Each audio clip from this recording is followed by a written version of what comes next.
Get your hands on the Sausage Dude sausage. 1010XL is presented by Farah & Farah, exclusive injury law firm of the Jacksonville Jaguars. Protecting you and your family. Call 396-5555. Jacksonville. He's Hacker. Talk about a fried egg. I lasted about 5 minutes out there. I said, to heck with this. I'll do this in the morning. And I don't have any inside information. The lady that did it, she got in there. She made it happen. And he doesn't shy away from opinion. And I do enjoy drinking cold beer at ballparks. So if that makes me a baseball fan, then I'm a diehard baseball fan. It's Hacker After Dark on 1010XL. And a very good Wednesday evening to you, Jacksonville. It is Hacker After Dark, 1010XL 92.5 FM with Dylan Denmark. The Hacker Ryan Green with you. Glad you are with us on a day that, well, I'll quite frankly remember for quite some time. It really started last night, roughly about 10 o'clock, 10:30-ish after I got home from the show. My Orlando Magic just had a heartbreaking loss. Just feel like getting kicked below the belt by a mule last night. That's what that felt. So that started off this last 20 hours just swimmingly for me. Then I wake up this morning and find out Bally Sports is no longer on Comcast Xfinity. So that was an awful lot of fun. I'll certainly get into that here in a moment.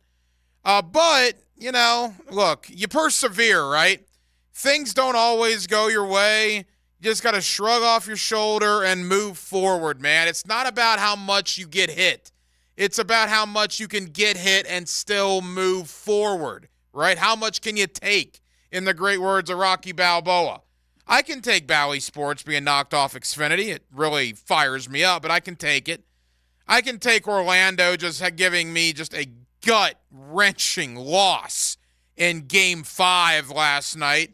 Combine that with my wife's beloved Boston Bruins losing in overtime last night at Toronto. So it was not a good night at Casa de Hacker when it comes to the world of sports. But I get to vent into this microphone for the next 2 hours, and I'm certainly looking forward to do that. We're going to talk a lot of Jaguars this evening.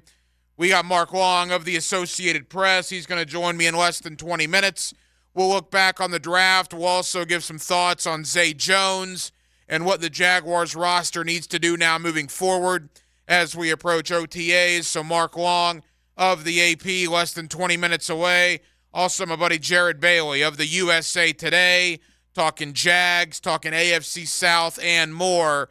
Jared Bailey will come up towards the top of the 9 o'clock hour. But we're absolutely jam-packed. We will keep you updated on the NBA playoffs tonight. A couple of games. 3 Western Conference series are already over. Not one Eastern Conference series is over yet, but that's about to change.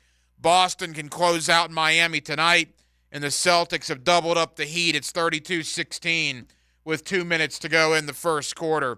So we'll keep you updated on that. Later on tonight, pivotal Game 5, Mavericks and the Clippers. That is the only Western Conference series that's still going on. Oklahoma City swept New Orleans. You had Minnesota sweeping Phoenix and Denver dispatching of L.A. So 3 of the 4 Western Conference teams have advanced. They're waiting on the winner of Dallas and the Clippers. And in the East, none of the series have ended yet, although Boston can eliminate Miami, and they're up 15 towards the end of the first quarter. Every night here on Hacker After Dark, we do kick it off with a big deal of the night. And Dylan Denmark. Let's do that right now. Time now for the big deal of the night. What's the big deal? What is the big deal? No big deal. It is a big deal. On Hacker After Dark. I probably bring this up about once a year, and I'm always curious. How did you become a fan of the team that you're a fan of? Whether it's college or professional, how did it happen? What are the roots? How did it start? For me, it's very simple. Now, I'm an objective broadcast journalist at the age of 40. There was a time before I started in sports radio, and probably after I was on the radio for a little bit, that some would misconceive my thoughts as being that of a Florida Gator fan. Of course not. No, can't be a fan in this line of work. You got to be objective. You got to be a broadcast journalist, Hacker, and that's what I strive to be each and every night on Hacker After Dark. But how did I originally become a Florida Gator fan? Well, it's simple. I was born in Tallahassee in the shadows of Doak S. Campbell Stadium at Tallahassee Memorial Hospital. Lived in the Killarn area, if you're familiar with Tallahassee. But my dad basically gave me no choice. That man hated Florida State University more than life itself. I had a Gator bandana in my crib, 6 months old. And what was I going to do? I was given really no choice in the matter. I was going to wear the orange and blue. I was brainwashed from birth. As far as the Jaguars, well, that's simple. My mom and I moved to Jacksonville when I was 11 years old. It happened to be in June of 1995. The month before, the Jaguars played the Hall of Fame game in Canton, Ohio, against the Carolina Panthers. My dad was a Washington Redskin fan. I guess that's the route I would have gone if not for the Jaguars. So that's a simple one. And I bring all that up to say this. With the Orlando Magic, it just goes down to one fateful day in the summer, I guess it was the fall, of 1989. My uncle had season tickets to the inaugural season of the Orlando Magic with the likes of Nick Anderson and Jeff Turner. I don't even think Turner was there yet. He might have been. It was Scott Skiles. I mean, this was the first team. 1989. Reggie Theus was on that team. I don't remember the game all that much, but I remember that, or I was told that I went to a game in 1989, Magic Clippers. I vaguely remember it. I was 5, about to turn 6. And that's been a curse. And it's been a curse for 35 years. And I got to thinking last night, as, again, for the millionth time in the last 3.5 decades, that the Orlando Magic just decided to rip my heart out and just step all over it, and losing a game that they had no business losing, and their season will probably end on Friday night. There have been some good times in the last 35 years, but a majority of it has been bad. What if my uncle had taken me to a Boston Celtics game in 1989? What if for some reason we were out in L.A. and went to the Forum to see Showtime and the Lakers in 1989? Why couldn't we have traveled to the Windy City in Chicago to see a young Michael Jordan before he won all his championships in 1989? How much easier would my sports life be? How much easier, how much more gratifying would it be to be a fan of the Celtics, the Lakers, the Bulls, the bad boy Pistons of the 80s? I couldn't have gone to any of those games in 1989. No, I had to go down to the Orlando Arena. And I had to watch the Orlando Magic. And from that point forward, 35 years later, I have lived and died with that basketball team, and it just, man, last night sucked. I mean, and what's terrible about games like that is the game ends around 10:15.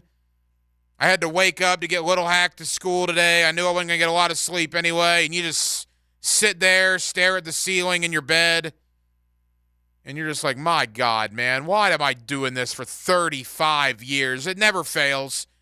Denmark, I told you last night when I left the show, what did I say? You said that they would lose on a 3. I said Donovan Mitchell would beat him at the buzzer on a 3. Well, okay, he didn't beat him at the buzzer. He beat him with 30 seconds to go. That was the go-ahead basket. It never fails. When you watch a team for 35 years, personnel may change, coaches may change, but as a fan, you just know.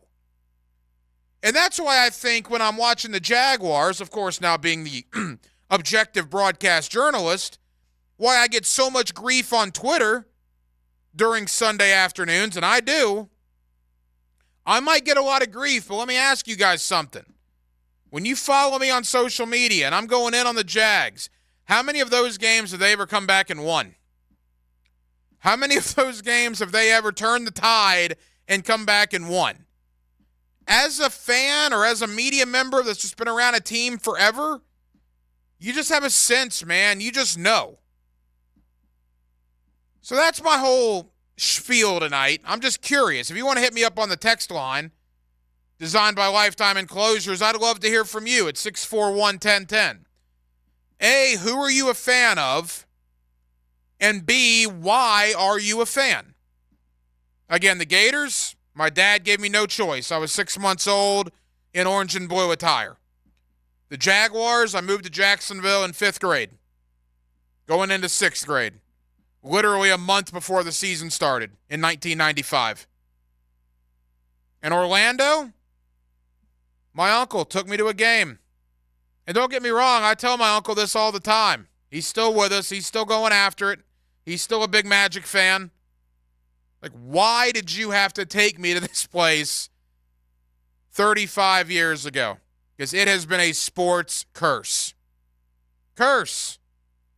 Think about how easy, like my wife is a prime example. Think about how easy it would be to be a New England sports fan.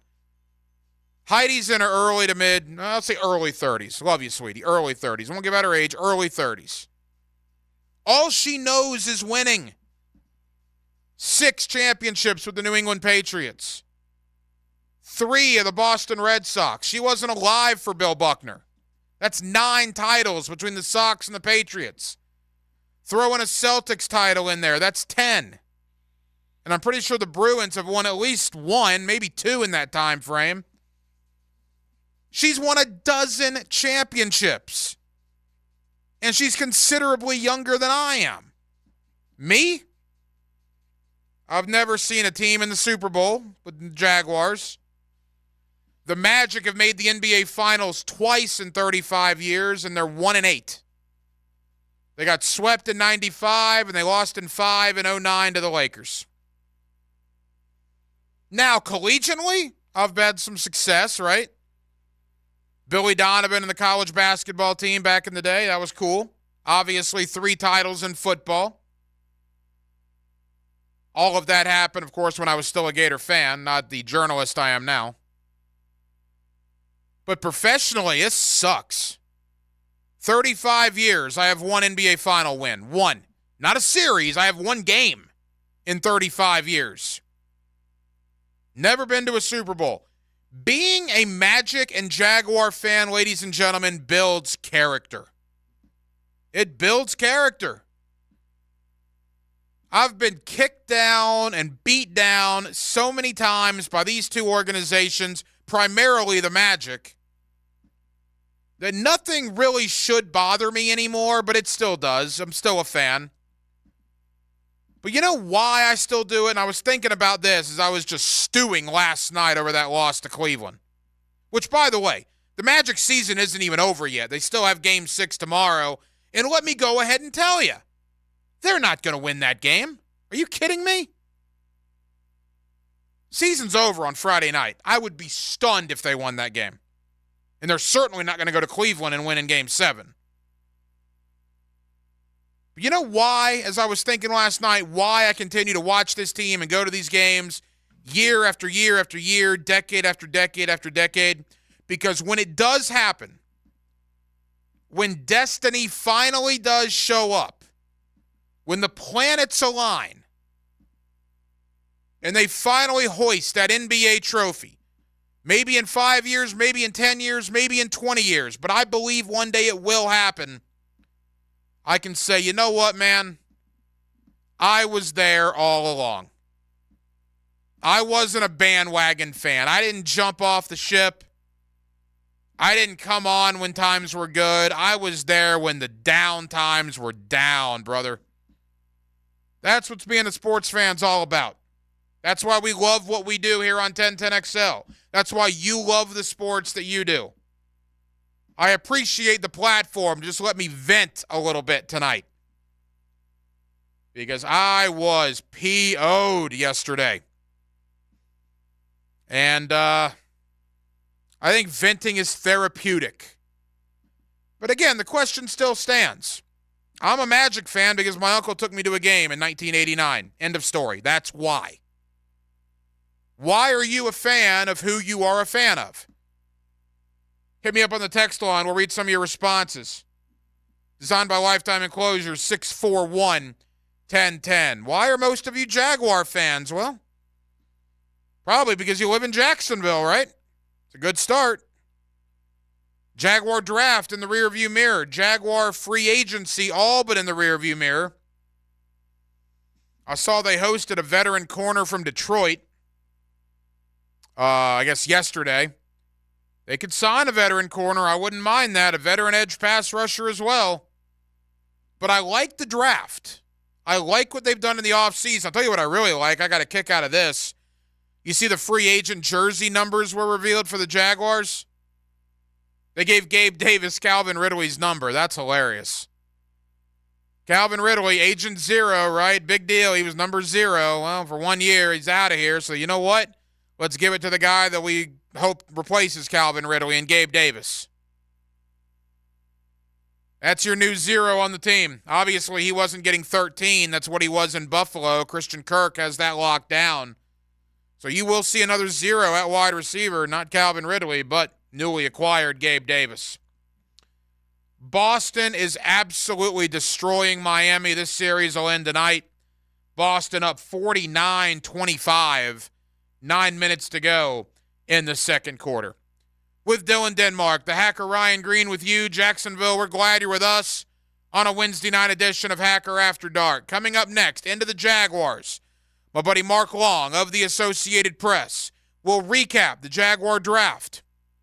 We'll take a look at the Zay Jones release, what he meant to the team, what that release means going forward, and speaking of going forward, what do the Jaguars need to do to this roster in the coming weeks to months prior to training camp? Keep in mind, training camp is less than 90 days away now. Training camp will start roughly in that July 25th, July 26th area. So we are inside of 3 months. That's not a long amount of time. What does this roster need to do to get even better prior to training camp starting? Wednesday night, Jacksonville, Florida. Glad you're with us. Hacker After Dark. Mark Long of the Associated Press is coming up next. As the countdown begins, it's good to know there is still one number you can always count on. 1010XL. Hacker here with a story that really opened my eyes last week. So I was lugging little Hack upstairs. Now the kid weighs about 45 pounds. And as I'm walking up the stairs at about the same pace I used to, it all of a sudden hit me. Little Hack is the weight I used to carry around every day before I dropped over 50 pounds with Awaken 180 weight loss. Think about that. I was just carrying around Little Hack and fat just 2 months ago. Everywhere I went, all the time. Up the stairs, out to the car, you name it. That's over 50 pounds gone. What's next? Well, another 50. Yes, sir. I'm literally a completely new person, and I'm doing it with Awaken 180. And I'm more than happy to share my story. In fact, listeners are calling in saying I'm motivating them to lose weight, which is absolutely unthinkable just 2 short months ago. If losing weight is your goal, Awaken 180 is the way to do it. Make the call. 844-346-1800 or online at awaken180weightloss.com. Wintertime at the Blue Crab Crab House. You know what that means. Time for oysters. Buy them by the tray, broiled, half shell with Romano cheese, wine topping, or fried. And of course, each and every Wednesday, $1 oysters at the Blue Crab Crab House. Serving Northeast Florida since 1996. Make reservations by calling 260-CRAB. Jacksonville's best, the Blue Crab Crab House, off of San Jose on Jewington Creek Road. Prescriptions require an online consultation with a healthcare provider who will determine if appropriate. Restrictions apply. See website for details and important safety information. Subscription required. Price varies based on product and subscription plan. Hey guys, did you know there's a generic form of Viagra that works just the same, but is 95% cheaper? And you can get it online? Just go to hims.com/joy. Through Hims, you'll get a free medical consultation, discreet shipping if prescribed, a 100% online process, and trusted generic alternatives to the name brands at up to 95% off. That's right. Get generic for Viagra, the same active ingredient as brand name Viagra, but for 95% less. It's the same medication, still prescribed by a licensed medical provider, but with zero copay, no expensive appointments, and no awkward face-to-face conversations. To start your free online visit, you need to go to this exclusive address, hims.com/joy. That's hims.com/joy for your free online visit. HIMS.com/JOY.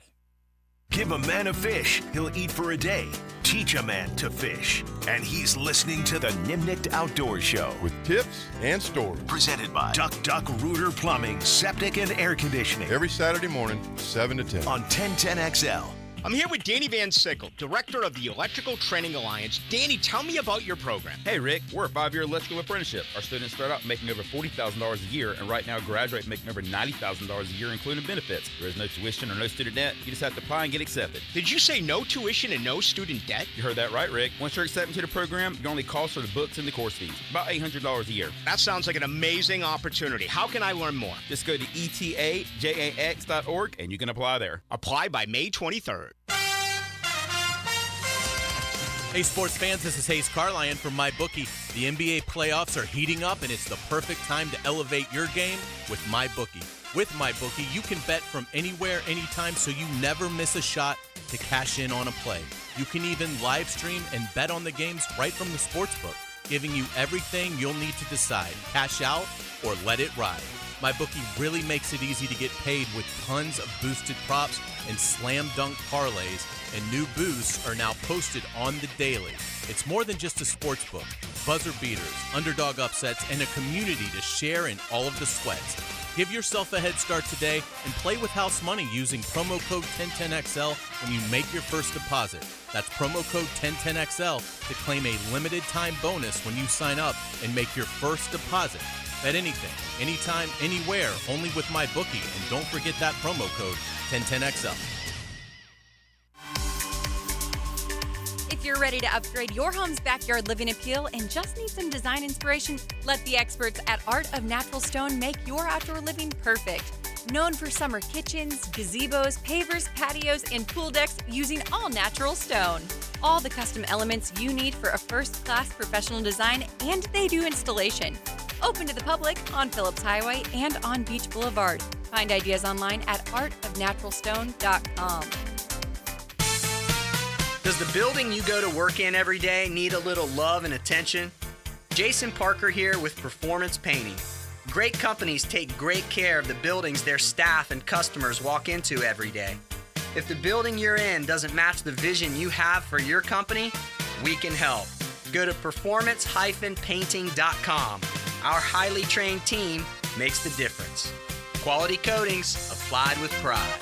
Performance Painting! Why Arlington Toyota Pre-Owned? I'll tell you why. Over 600 vehicles in stock. One location. Check this out. More than 275 SUVs, over 200 cars, over 110 pickups. Arlington Pre-Owned even has 125 vehicles under $18,000. Plus, you get 60 days to love your purchase or exchange it, and Arlington's Credit for Everyone program. Oh, and did I mention? The Summer Starts Here sales event is going on right now, even on used. Shop 10939 at Knights Boulevard or online at arlingtontoyota.com. 1010XL is presented by Farah and Farah, exclusive injury law firm of the Jacksonville Jaguars. Protecting you and your family. Call 396-5555. Jacksonville. Let's ring up another guest on the All-Pro Roofing phone line. Back here on 1010XL and 92.5 FM in the city of Jacksonville, we are glad you are with us. The Jaguar draft in the rear view mirror. 9 new Jaguars were selected.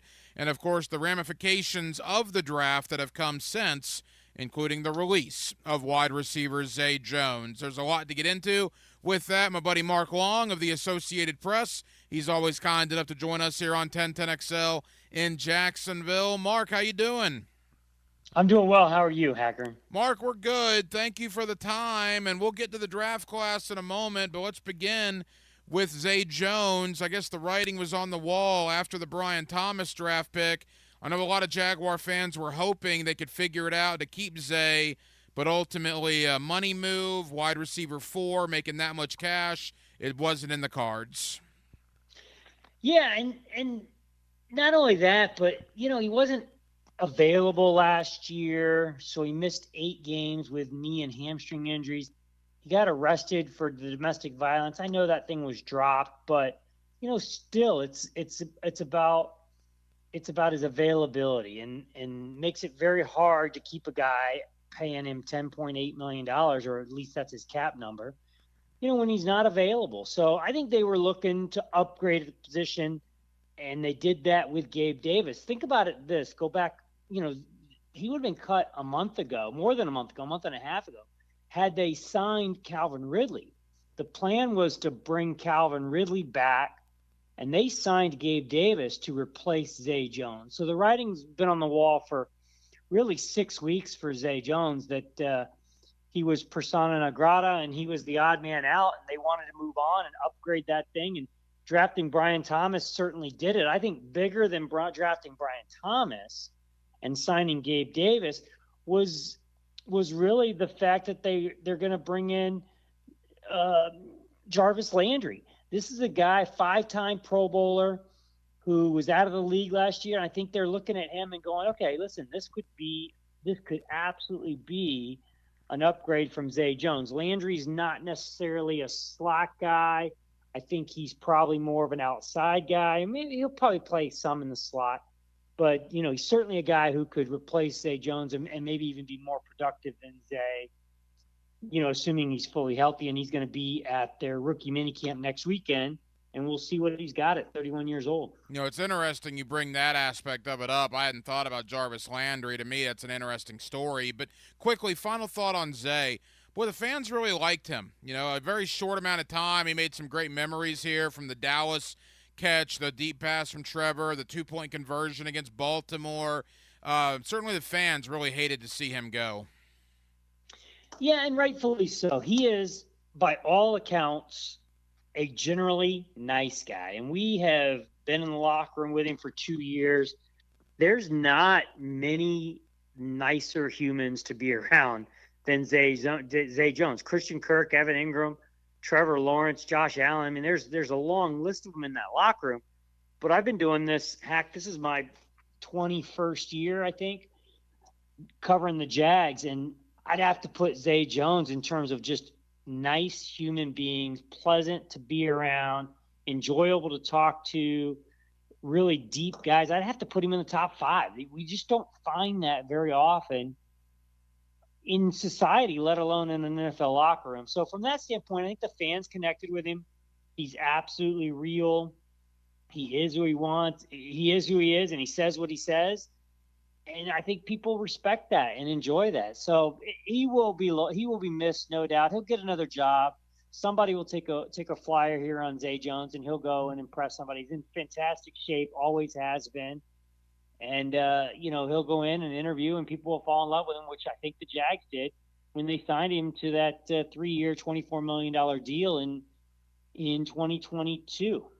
Mark Long of the AP. Yeah, we lost 2 good ones in the locker room from our standpoint, Zay Jones and Rayshawn Jenkins. Those guys were always good for a soundbite. They'll be hard to replace as far as that goes. All right, Brian Thomas, the first-round pick. He now goes with Gabe Davis and Christian Kirk.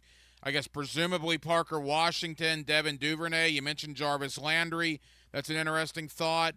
How does the wide receiver room as a whole now shape up with Thomas's arrival and Jones's departure? Well, it's deeper, right? That's the big thing.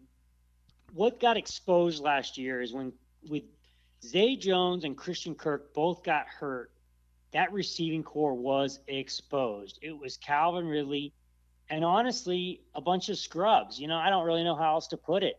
Jamal Agnew was not a receiver.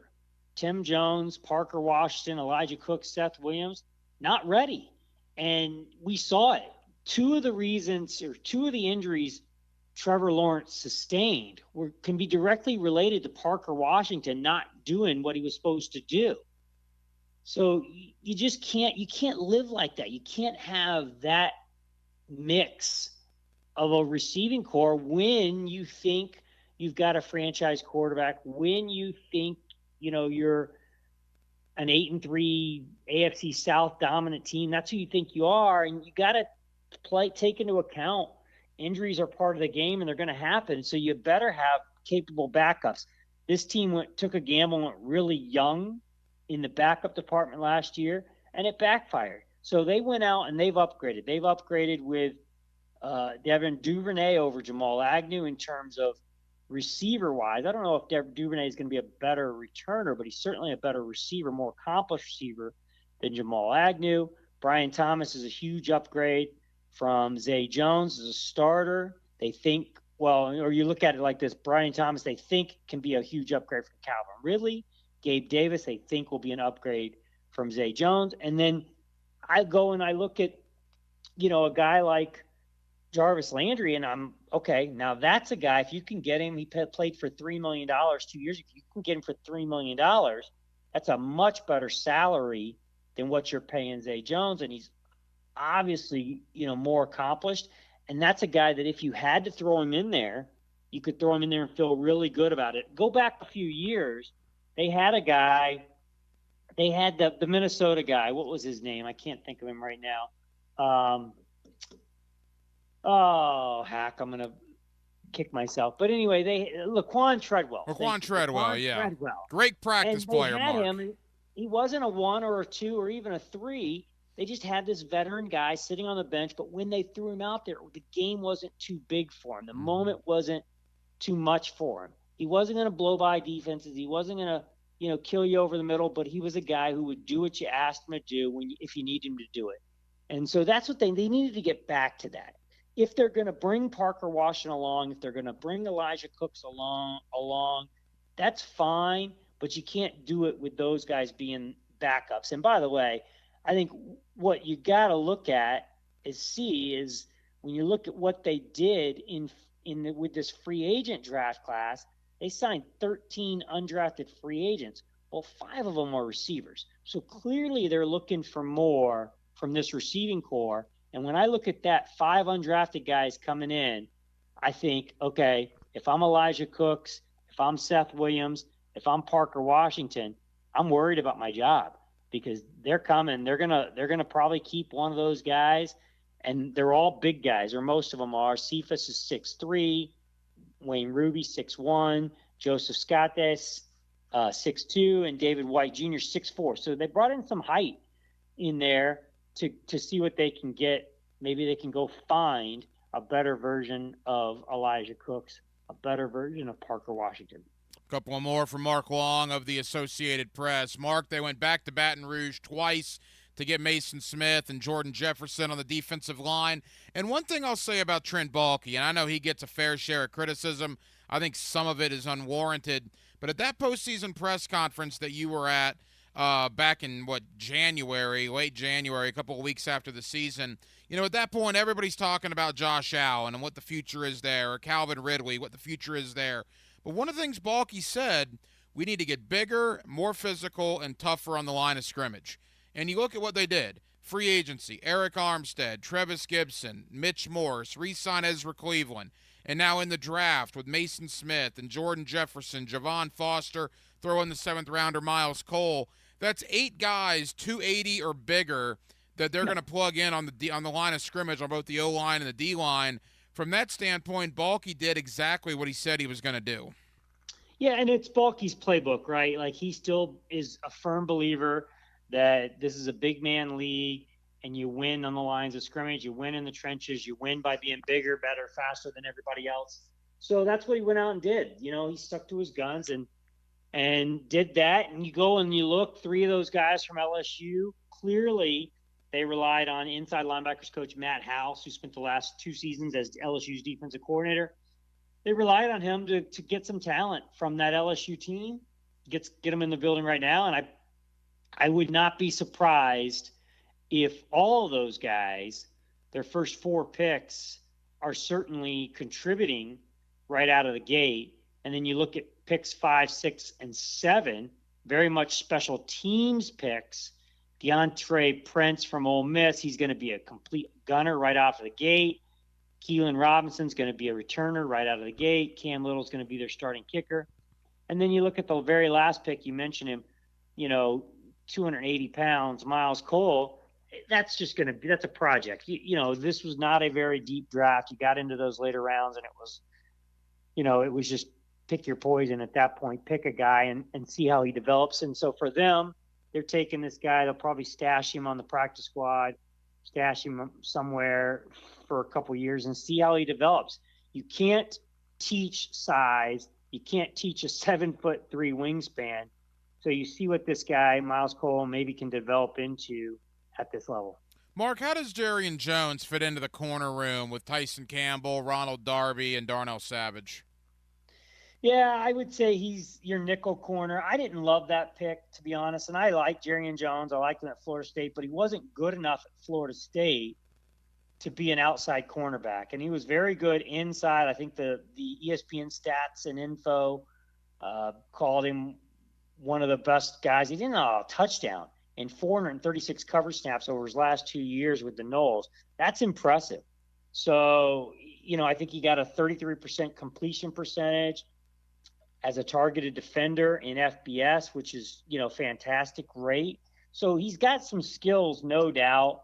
I don't know how he's going to how it's going to translate to the next level. I wanted them to get an outside cornerback. I thought Ronald Darby was the weak link in terms of can you depend on him? He's been a journeyman. He hasn't been able to stay healthy very often. So I thought that was where they needed to go. I was expecting them to go there at 17 or trade down and still go there at 23. They didn't. And wait until the third round, I get it. They still managed to get a guy they think can plug and play right away, can be that inside cornerback, that nickel cornerback, which is, going to play 75, 80% of the snaps. But, I just wonder about the long-term viability of this thing. You've signed Ronald Darby. I think he signed a 2-year deal. Tyson Campbell's entering his final year of his deal. So you got a huge hole there moving forward long-term. And then what does this do to Darnell Savage and Antonio Johnson?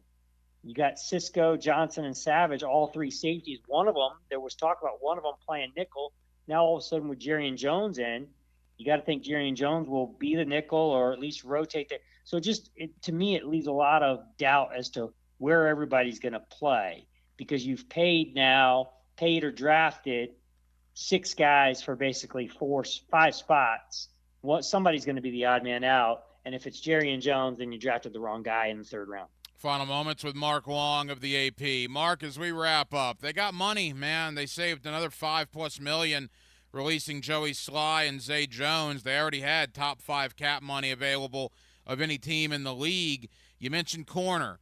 Xavier Howard, Marshawn Lattimore potentially, Stephon Gilmore. Obviously Band-Aids, right? Not long-term guys, but there's corners out there. There's also rush-ins like Bud Dupree. I mean, we did this song and dance last year where we kept asking, are they going to bring in a veteran? And they never did. I wonder if they learned their lesson last year. Do you foresee them bringing in somebody in the coming weeks? Yeah, I think a lot of it depends on what Trevor Lawrence's contract looks like. I do think they're getting close to signing Trevor. I don't know how close, but closer than they were a month or two ago. So what does Trevor's contract looks like? How much money is that in year one? How low?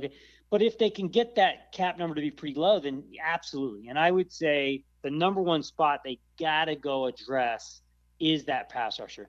You're not getting it done with Yasir Abdullah unless he's all of a sudden, taking some huge step. It doesn't even look like he's going to be a defensive end if you're switching to a 4-3. Travis Gibson, okay, he's had some moments, but they've been spoiled around here, unbelievably spoiled for 2 years with the availability and durability of Josh Allen and Trayvon Walker. And it would be a real mistake to go in and assume that's going to happen for a third straight year. I think you got to go in and go find yourself an upgrade from DeJuan Smoot. Go find yourself an upgrade from Kayvon Chason. They're out there. You're just going to have to pay for them. They didn't do it last year, and it really hurt them. They could not get to the pass rusher outside those top 2 guys. So they got to go get better right there. That would be my number one spot for sure. Cornerback, if the right guy's there, for sure. But, again, like I said, you've already invested in 6 guys for 5 spots. You go sign a veteran to come in and take one. Now all of a sudden you've invested in 6 guys for 4 spots. That leaves 2 of them sitting on the pine. And I don't know if they're ready to do that quite yet. Mark Wong of the Associated Press. Mark, I know you're busy, man. Thank you for the time. We certainly appreciate it. We'll see you out there at OTAs. Sounds good. Thanks, Hacker. There you go. Mark Wong of the AP here with us on Hacker After Dark. Appreciate his time with us this evening. And, yeah, look, we did this last year.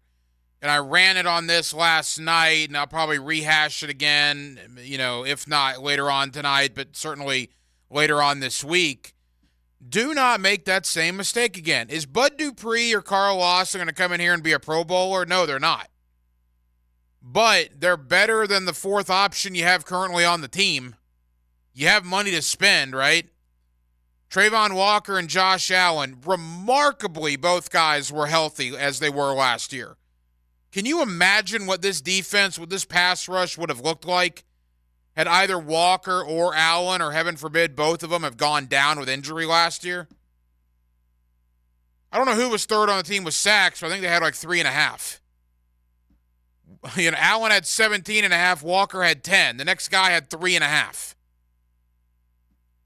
And you haven't really done anything, right? It's still Allen, it's still Walker. You bring in Trevis Gibson, okay, he had 7 sacks in 2021.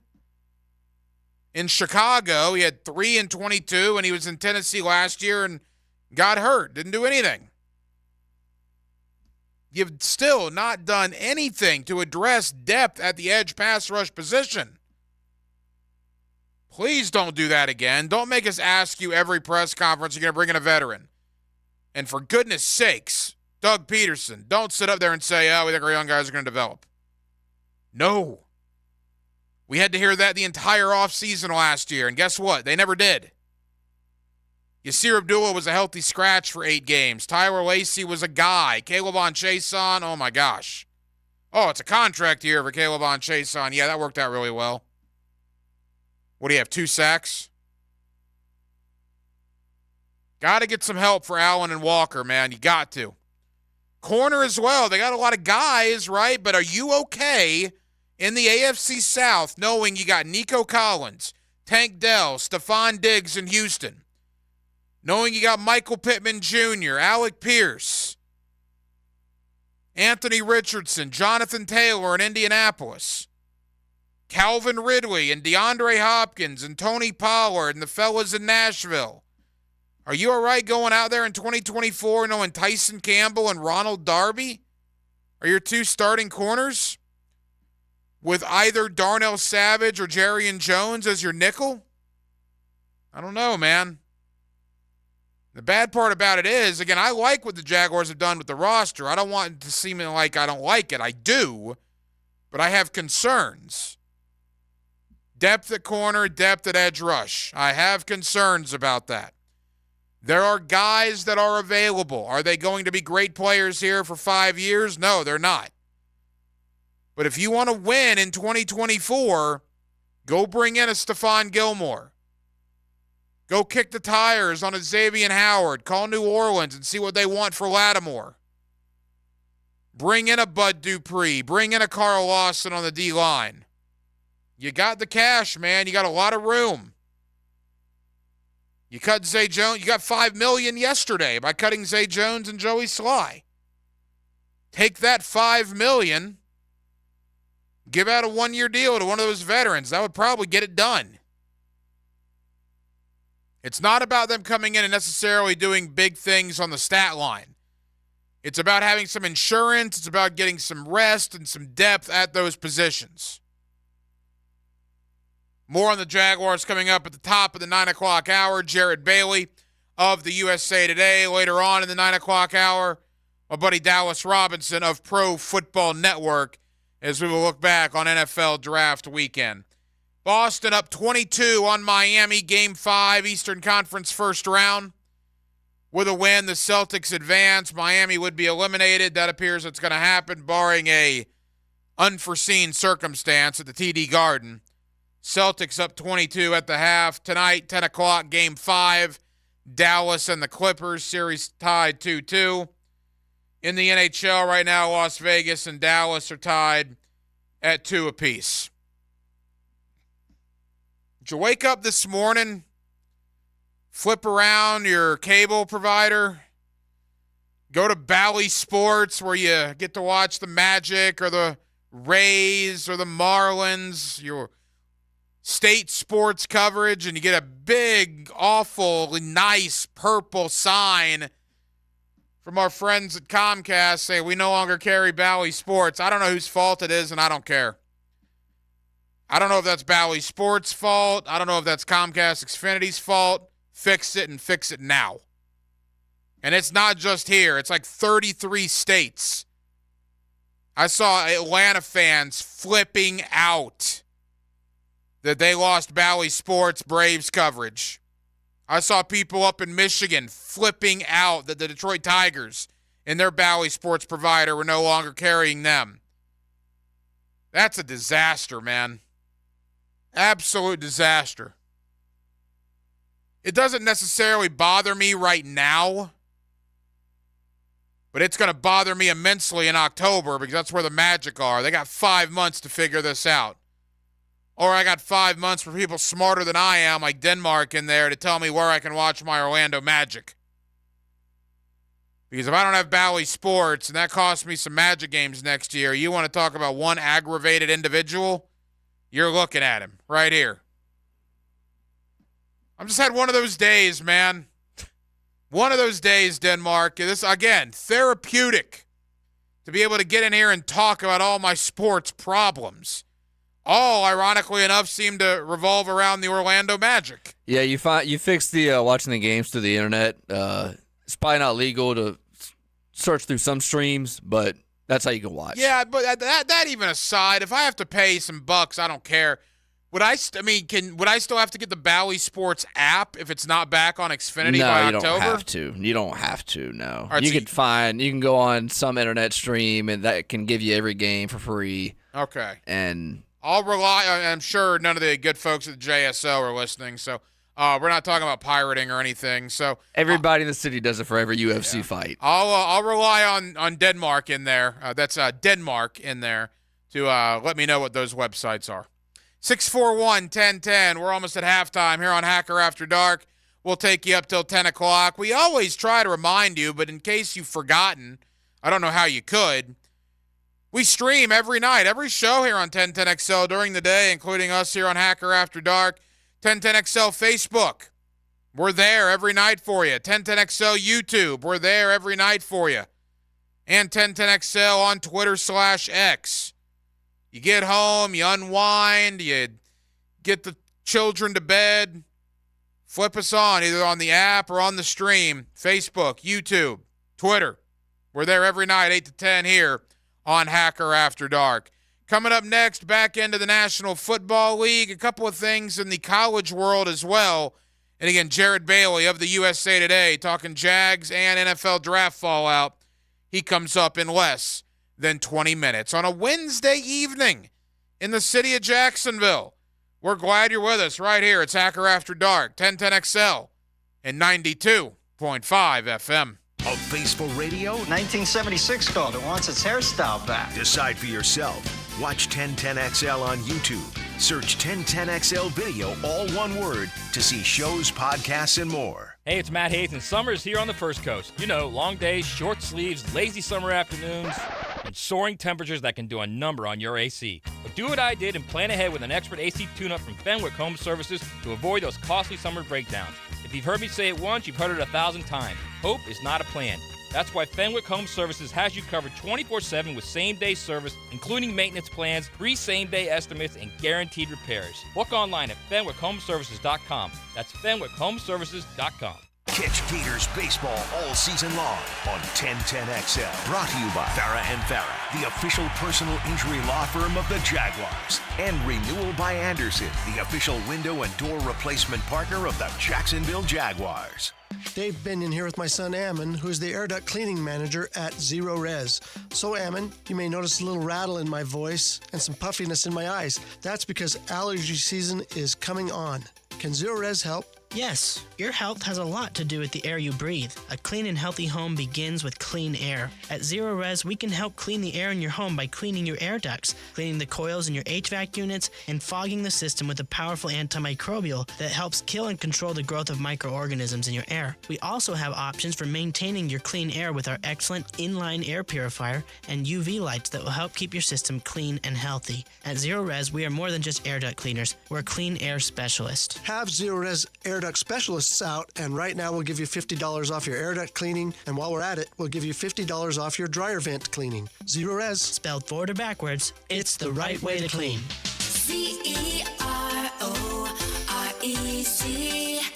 Zero Res. Nothing is more relaxing and enjoyable than a great cigar. And perhaps the finest Honduran cigars on the market are Aladino cigars. Come out and meet Justo Iroa, who along with his father Julio created this masterpiece. Join us at Tobacco Cove Saturday, May 4th from 1 to 4 p.m. to experience the Honduran Puro Aladino from the people that originally created the Camacho cigars that you love. Kick back in our clean, comfortable lounge with food, prizes, and great deals on Aladino cigars. Tobacco Cove, Bay Meadows Road for a taste of perfection. See the world through the eyes of a linebacker. I tell it like I see it, and I see it like a middle linebacker. Tom McManus joins Jaguars Today every Friday morning. Period. Brought to you by Renewal by Anderson Windows and Doors on 1010XL. Breaking news, Jacksonville. Play It Again Sports is back. We are proud to be opening a brand new store on Merrill Road, but we need your help. We are currently stocking up and we need your gently used sports and fitness equipment. Play It Again Sports offers cash on the spot for all your used gear. We buy baseball, softball, football, hockey, lacrosse, golf, water sports. You name it, we buy it. Turn that gear into cash at Play It Again Sports Jacksonville on Merrill Road near 295 in the Merrill Station Shopping Plaza. Hey sports fans, this is Hayes Carlyon for QC Kinetics. This is the absolute worst time of the year to be dealing with joint pain. You can't do all the outdoor stuff you love to do, hiking, jogging, biking, playing on the beach. Don't go through summer missing out on life. Call QC Kinetics now and find out how they can use biologics from your own body to give new life to your achy joints. You gotta call QC Kinetics now for a free consultation. 904-274-5522, serving the Jacksonville area with locations in Mandarin and Ponte Vedra Beach. Again, this is the future of medicine. Tens of thousands of QC Kinetics patients around the country are living their best life this year because they made the call. Call QC Kinetics now for your free consultation. Revolutionary treatments for joint pain are here. Again, Mandarin and Ponte Vedra Beach. Call QC Kinetics now, 904-274-5522. That's QC Kinetics. If you're tired of your fence looking like a bad hair day, well, it's time for a fence makeover with Superior Fence and Rail. They'll make your yard the talk of the town with a new fence installed by their expert team. Your fence is fantastic. My fence is giving all of my neighbors some serious pick and envy. Thanks, Superior Fence and Rail. So get off the fence and call Superior Fence and Rail for your fence installation project today. SuperiorFenceandRail.com.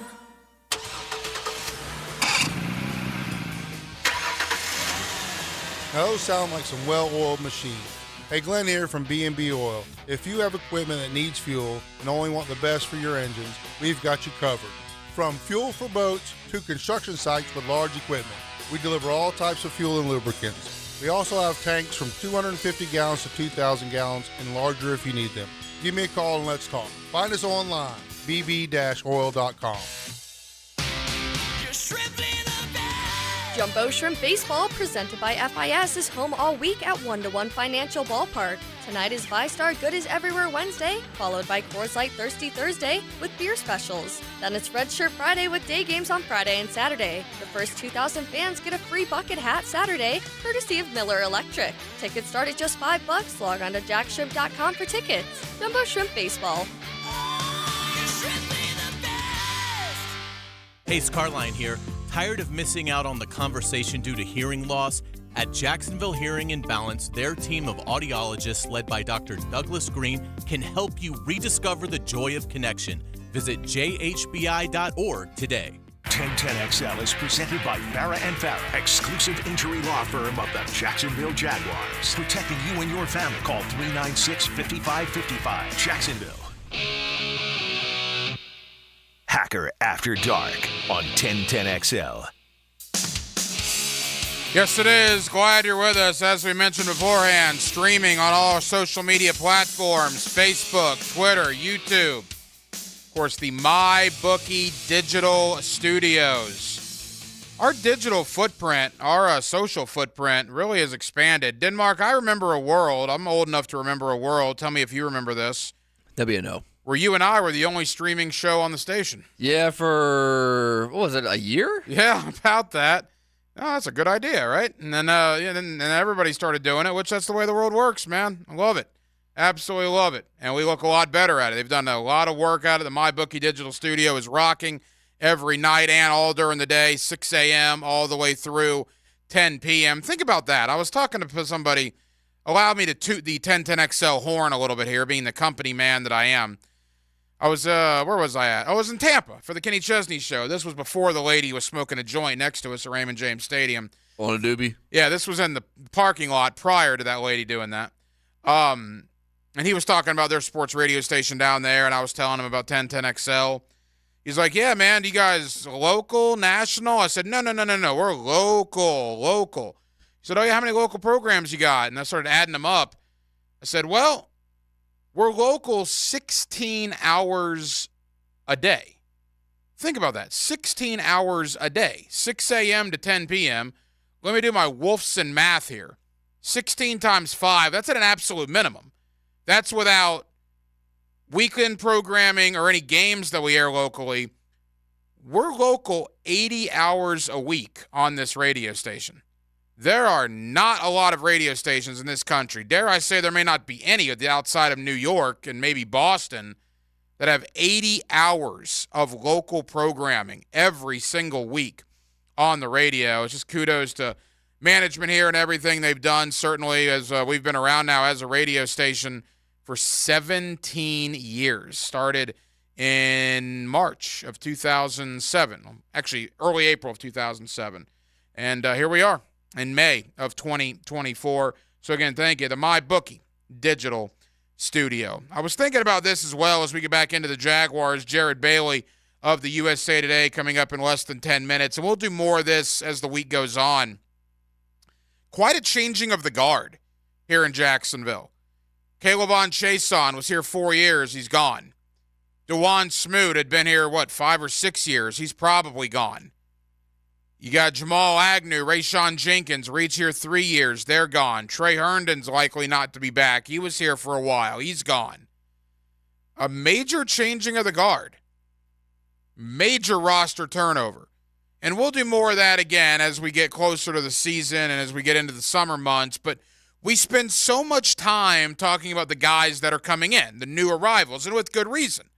Because they're what's going to help the Jaguars accomplish what we want them to accomplish in 2024 and beyond.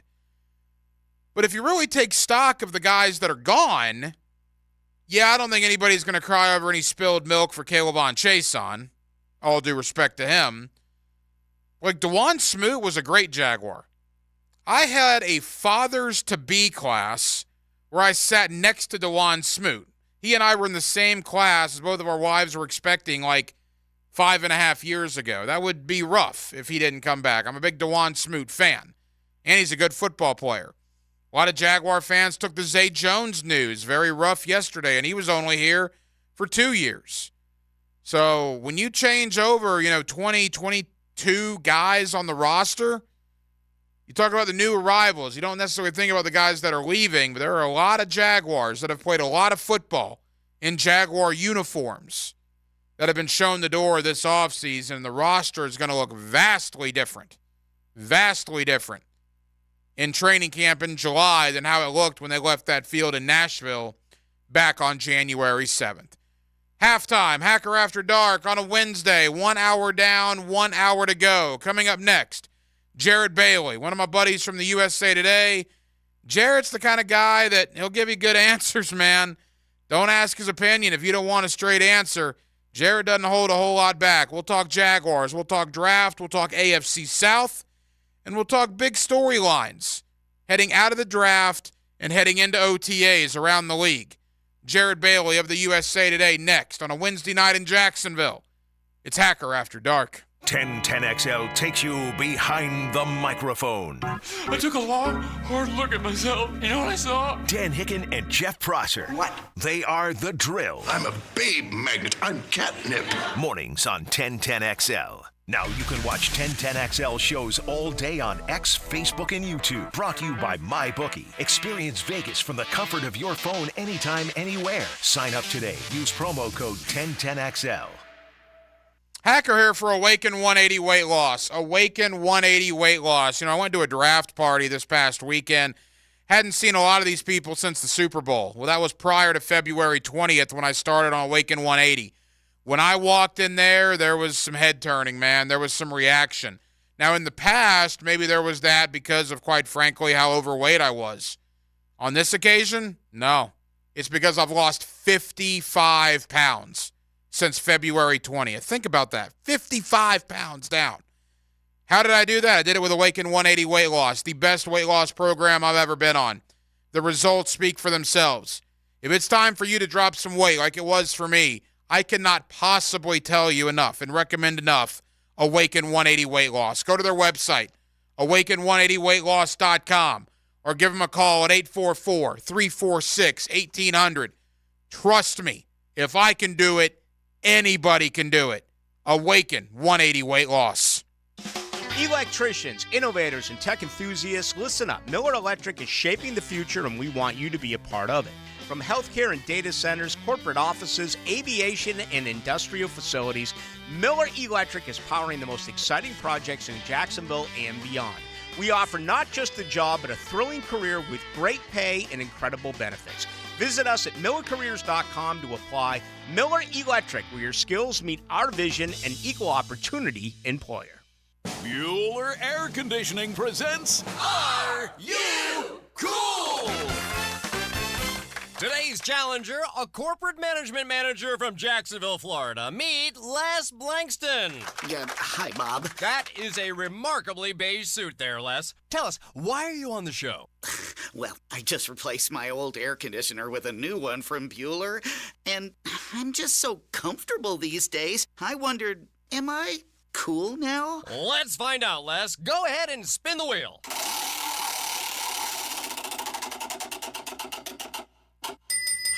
That's right, Les. By upgrading your old AC to a more energy-efficient model from Bueller Air Conditioning, you'll save money, save energy, and proudly show your family that you are cool.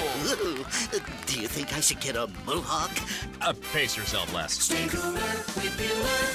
Visit BuellerAir.com. 1010XL Draft Profiles are brought to you by Total Business Systems. Visit jacksitexperts.com. In round 4, Jacksonville selected 6'5", 315-pound offensive tackle Javon Foster from Missouri.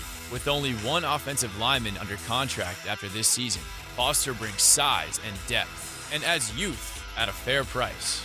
As a two-time team captain in college, Javon Foster adds strength to the O-line and leadership to the locker room. WJXL AM Jacksonville Beach. WJXL FM Jacksonville Beach. Imagine waking up this time next week and being 100% debt-free from credit cards, car loans, and personal loans. Hey, Prosser here. Loan Pronto's Equity Express line of credit can make it happen. Homeowners are turning their home equity into cash almost instantly. With Loan Pronto's AI-based system, you can get approval in about 10 minutes with almost no documentation, no appraisal, and no hassle. You can get hundreds of thousands of dollars out of your home. Use that money to pay off all your other loans. The average homeowner saves over $850 a month doing this. Listen, your home value's way up. You can use that to wipe out all those credit cards.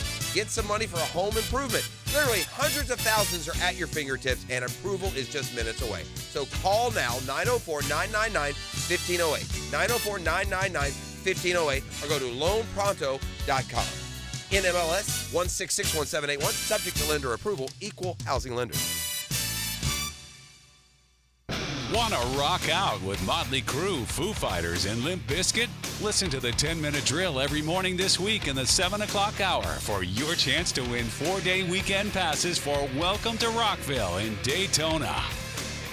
For the greenest, lushest lawn on the block, choose the local legends, Roundtree Sod. Don't just settle for ordinary. Let Roundtree Sod deliver you a picture-perfect lawn. To get a free estimate, call 7414-SOD. 7414-SOD. 1010XL is presented by Farah and Farah, exclusive injury law firm of the Jacksonville Jaguars. Protecting you and your family. Call 396-5555. Jacksonville. Let's ring up another guest on the All-Pro Roofing phone line. Back here on 1010XL at 92.5 FM in the city of Jacksonville. We are glad you are with us. The NFL Draft is now in the rearview mirror. The Jaguars had 9 selections overall. 3 of those picks came from Baton Rouge and LSU, including first-round pick wide receiver Brian Thomas. How did the Jaguars do? Let's talk with Jarrett Bally of the USA Today. He does a great job covering the National Football League, and Jarrett's always kind enough to join us here on 1010XL. Jarrett, how you doing? I'm doing good, man. How are you doing? Jarrett, we're good, man. Thank you for the time. I know you're busy right after the draft, so we really appreciate it. All right, let's dive right into the Jaguars. Look, before we break down individual picks, just kind of your thought, a mile-up view of how the Jaguars fared during the NFL Draft. I don't think it was great, but I don't think it was bad. I think it was, a perfectly average draft. They get Brian Thomas, to help Trevor Lawrence in the receiving course. So, now you look at their group of receivers. It's Brian Thomas, Gabe Davis, Christian Kirk as the top 3, and you can work with that. I'm intrigued to see how they're going to utilize him and Gabe Davis as vertical threats, with Christian Kirk kind of being the underneath slot guy. So I think that right now they have a solid 3 for Trevor Lawrence to distribute the ball to. And then a lot of it, addressing the defensive side of the ball with, the next few picks. That seemed to be their biggest focus. And, rightfully so. The defense wasn't very good last year. So, they addressed a lot of, some defensive line stuff, got a nice piece in the secondary. So, overall, I think it was a fine draft. Nothing that really blew me out of the water, but I think that they, the picks that they used, filled the needs, and Brian Thomas being kind of the sexy pick and whatnot at receiver, but the rest of them were very much just like, all right, defensive line isn't going to be, very noteworthy, but it's, something that they needed to fill. Got a secondary piece as well on day 2. So it was pieces that they needed to add.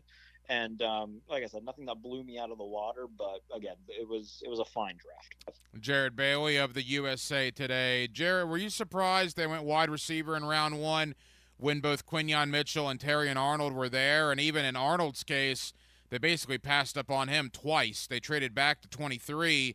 Mitchell was gone. Arnold was still there, and they still went Brian Thomas. Yes and no. It was an incredibly deep cornerback class. I would say deeper than the receiver class. So, and look, if they really liked Brian Thomas and felt like he can make a difference with Trevor Lawrence on the offense, I get the pick. But at the same time, like, Quinyon Mitchell was my favorite corner in this draft, and of course he goes to Philadelphia because why wouldn't he? And you can say the same thing for a guy like Cooper DeJean, who I think is probably going to be more of a safety at the NFL level, but he also goes to Philadelphia. You mentioned Terrion Arnold. There's plenty of guys that they could have had their pick of in rounds 1 and 2. Instead, they go with Brian Thomas and then Mason Smith on the defensive line. So, in regards to that, I think that they're going to be a team that hits the free agent market post-draft to add some guys on that side of the ball where, and every team will do this, where they'll go into the draft or they'll go into free agency like the initial wave. If they don't get anybody there, they'll kind of narrow their focus toward the draft, and then whatever they don't address in the draft, then we'll see that second wave of free agency, with teams are like, okay, we still need to fix this. Let's go get like a 1-year Band-Aid. So I could see them going after a guy like a Stephon Gilmore to be, a 1-year stopgap type player on the outside. That wouldn't necessarily surprise me. But yeah, I mean, like I said, if they felt really strongly about Brian Thomas, I'm not surprised necessarily that's the route they went, because receiver was a big need. A couple of Brian Thomas's teammates are coming with him. You mentioned Mason Smith on the D-line. That was the 2nd-round pick. And Jordan Jefferson in round 4. That's about 650 pounds of LSU defensive tackle coming to Jacksonville. And I go back to what Trent Baalke said at the end of the year, Jarrett. And in today's world, right, people say stuff and we don't often believe them. There's a lot of pessimism about statements. Balky literally said, we need to get stronger, more physical, and tougher on the line of scrimmage. And you look at what they did. Mitch Morse in free agency, Eric Armstead in free agency, Trevis Gibson in free agency going into the draft, Mason Smith, Jordan Jefferson, Javon Foster, the tackle from Missouri, even Miles Cole, the 7th-round pick. That's 7 guys, 285 plus, that they've added to both lines of scrimmage this offseason.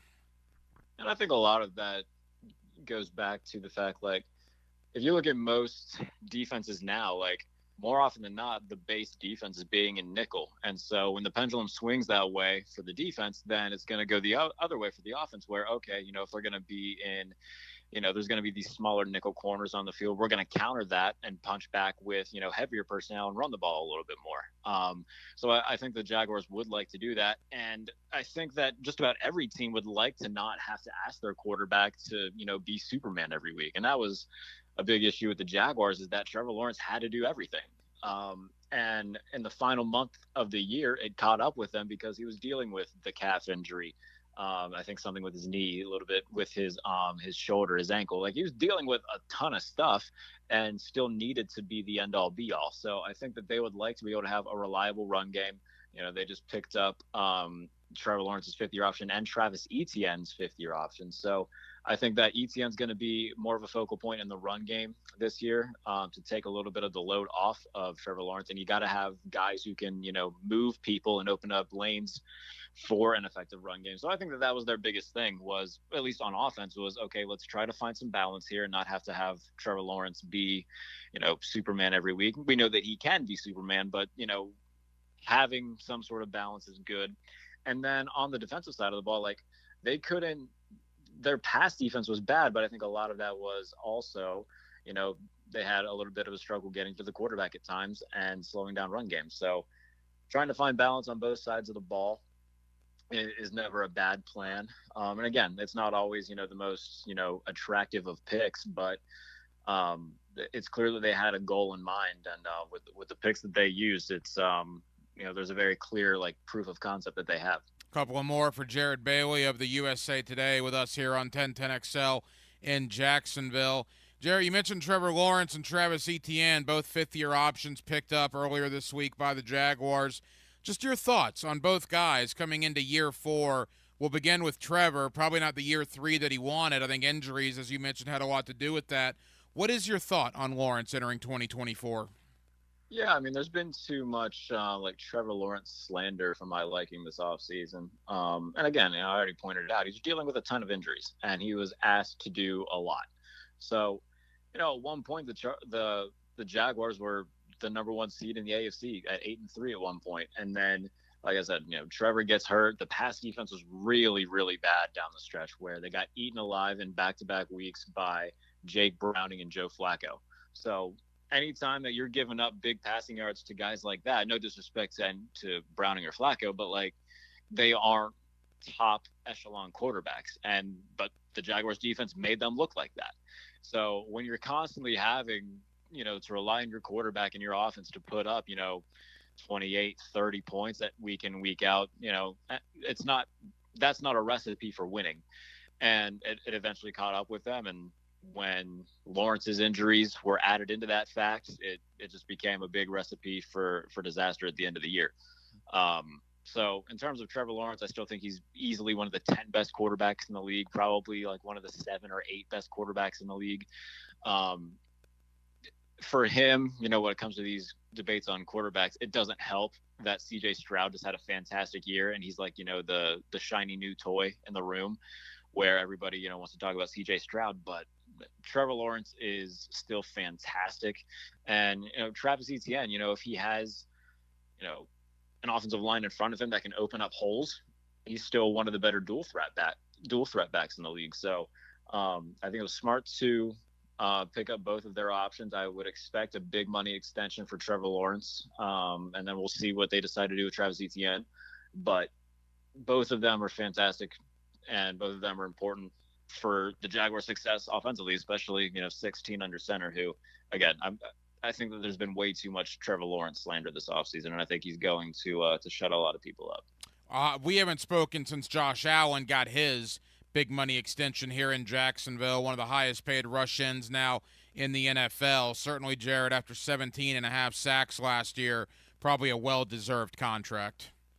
Yeah, I mean, they had to let go of a few guys to get it done. We saw them release a few veterans in the secondary to make a little bit of cap room, but it was good to see them get that done. Josh Allen, like you said, he's one of the better edge rushers in the league, and yeah, I think that if you have a guy like that coming off the edge, you pay him. Edge rusher is quickly becoming arguably like the second most important position in football. Like if you can get an elite one, then you pay him and you hold on to him. And the Jaguars did that. So it was good to see that that the Jaguars front office took care of that. I think that was priority number one this offseason, was to make sure that Josh Allen got paid. And while there was some, a little bit of a stressful period there where, we didn't know if there was any communication, or we didn't know if it was going to get done. Good on them for getting it done. And now they have, the anchor of their defense for the foreseeable future. Jared Bally of the USA Today. Jared, as we start to wrap up, the big story here was what the Jaguars did, obviously. The big story nationally. Winners, losers from the draft. I guess the loser, Atlanta, just getting roasted for taking Michael Penix after they gave Cousins all that money. What was your thought on that and other big league topics coming out of the draft? Yeah, I mean, the Penix thing, you just said it, and everybody's really said it so far. You just paid Kirk Cousins, the GDP of the city of Atlanta, and you immediately turn around and draft a quarterback at number 8. And, of course, they're trying to defend it of like, well, it worked for the Packers and Jordan Love. Well, the difference is Jordan Love was 21 when they drafted him. And if everything works out with this Kirk Cousins deal and he makes it to the end of the deal and he plays well, Michael Penix is going to be 28, 29 by the time he takes over. Like, that's not I just don't see the logic behind that. I felt like this was like 2 years too soon to worry about a succession plan. And now, when you could have done so many different things, you could have just taken like Rome Odunze and just really leaned into your offense being dangerous. You could have taken an edge rusher or a cornerback, or you could have traded down and done one of those things. There were so many smart things that they could have done, and they did precisely none of them. So they're getting roasted, and rightfully so, because that was one of the more head-scratching moves of the draft. I think the Steelers really knocked it out of the park for the second straight year, getting 4 really quality players that all just happened to fall to them. They didn't have to trade up for any of them. They stayed put at 20 and got offensive tackle Troy Fautanu. They stayed put at 51 and got center Zach Frazier. Both of those guys are likely to be day one starters. Roman Wilson, who's going to be their starting slot receiver, fell to them at 84. And then the consensus number 1 linebacker in the class, Peyton Wilson, who has gotten comps to guys like Luke Kuechly, fell to them at number 98 because people are worried about health issues from the past. But, if you look at Peyton Wilson's productivity over the past 2 years, injuries haven't been a worry. These injury concerns stem back from like 2021, but he played in 11 games in 2022. He played in 12 games in 2023, was the best linebacker in football in 2023. So the Steelers got a dream of a draft. Like if they had landed 2 of those guys, it would have been a success, but they land all 4 of them without having to move up or down. That's incredible. So they knocked it out of the park. I really liked what the Commanders did, landing both Johnny Newton and Mike Sanderstill. I think Johnny Newton was probably the best defensive tackle in this draft, so he goes to a Dan Quinn defense, and I'm excited to see how Quinn utilizes him. Mike Sanderstill, he's going to be their nickel starter from day one, and he was terrific last year at Michigan. They also drafted tight end Ben Sonnell, so I'm excited to see how they utilize him offensively. I really liked what they did. There's a couple different steals. TJ Tampa fell, and the Ravens took him, and the Ravens are traditionally really good at developing defensive backs, so I think that he'll end up in a really good spot. And the Bengals take receiver from Alabama, Jermaine Burton, who we can assume will be the heir apparent to T. Higgins next year when he's no longer on the team. But for the time being, now you got 3 really solid receivers. So a lot of good guys ending up in a lot of good situations. But I think the Steelers and Commanders were the 2 drafts that really stuck out to me as like being like, wow, they knocked that out the park. Hard to believe we're only 3 weeks away from OTAs and less than that till rookie minicamp. By the way, what'd you make of the Jarvis Landry news earlier this week that he's going to participate in Jaguar rookie minicamp? That kind of came out of left field. Yeah, that was strange. I didn't necessarily have too much of an opinion on it. We'll see where it goes. I guess that is my overall thought on it. I'm not expecting, him to all of a sudden become a world beater, but we'll see. It's great for guys like me because a Jarvis Landry rookie minicamp, it spices things up a little bit here in the city of Jacksonville. Jarrett Bailey of the USA Today. Jarrett, really appreciate your time. Thank you as always. Can't believe I'm saying this, but the next time you and I talk, we'll be closing in on training camp, and that is pretty unreal. This offseason has flown by. Thank you, my friend. Absolutely, mate. Take care. Jacksonville's home for Florida Gators baseball. The Gators get 3 with number 3 Tennessee. Thursday, Friday, and Saturday night on 10:10 a.m. Wintertime at the Blue Crab House. You know what that means. Time for oysters. Buy them by the tray, broiled, half shell with Romano cheese, wine topping, or fried. And of course, each and every Wednesday, $1 oysters at the Blue Crab House. Serving Northeast Florida since 1996. Make reservations by calling 260-CRAB. Jacksonville's best, the Blue Crab House, off of San Jose on Jewington Creek Road. Hello, First Coast. I'm sure by now you have seen our bright green GFL trucks and containers throughout the greater Jacksonville area. We're an industry leader in solid waste and would love the opportunity to earn your business. We're committed to customer service, reliability, and have an unwavering focus on safety. Whether commercial or construction, let us haul your waste away. Call 904-760-5880 to get a quote today from GFL, Green for Life. Here's your 1010XL community calendar of local events and nonprofit groups helping people here at home. Your kids ages 5 through 12 can play tackle football and cheerleading with the Police Athletic League. Register at PALsports.org. If you'd like to play in the Northeast Florida Cornhole Tournament at Wingate Park May 18th, register at Tsunami10U at mail.com. It benefits Tsunami Fast Pitch Softball. The 5-Star Veteran Center of Jacksonville is the place homeless veterans can go to recover, recharge, retrain, and reconnect. Learn more at 5starveterancenter.org. If you could benefit from a grief and loss support group, call Haven Hospice at 279-1677. You have healing power. Even writing a letter or volunteering can help heal a veteran. Find out more at healvets.org. You can find out how to share your community event at 1010XL.com. He was the best back in Jacksonville. It has to be Fred Taylor. Fred Taylor joins Dan and Jeff on The Drill Monday mornings at 8:30. A tough guy. Monday morning running back with Fred Taylor is fueled by Epstein and Robbins and B&B Fuel and Lubricants. Are you tired of having a plain and boring backyard? Really want to impress your family and friends this year? Then stop by Stone Core on Phillips Highway. Imagine hosting guests at your new outdoor kitchen, relaxing by your custom-built fireplace under a brand new pergola. Stone Core can also remodel your old pool deck and beautiful new pavers. Make your backyard wishes a reality. Visit Stone Core on Phillips Highway and let's get started at stonecore.co. We do outdoors better. After consulting with several orthopedic specialists about my constant knee pain, I chose Southeast Orthopedic Specialist and Dr. Chris Swanson to handle my surgery. Their professionalism let me know this team was the one for me.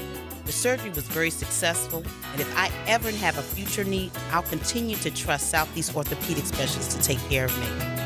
Relieve pain and get back to life. SOS. Southeast Orthopedic Specialists. This is Keith Catlin for Catlin Truck Accessories, and we are so blessed to be in business for over 100 years.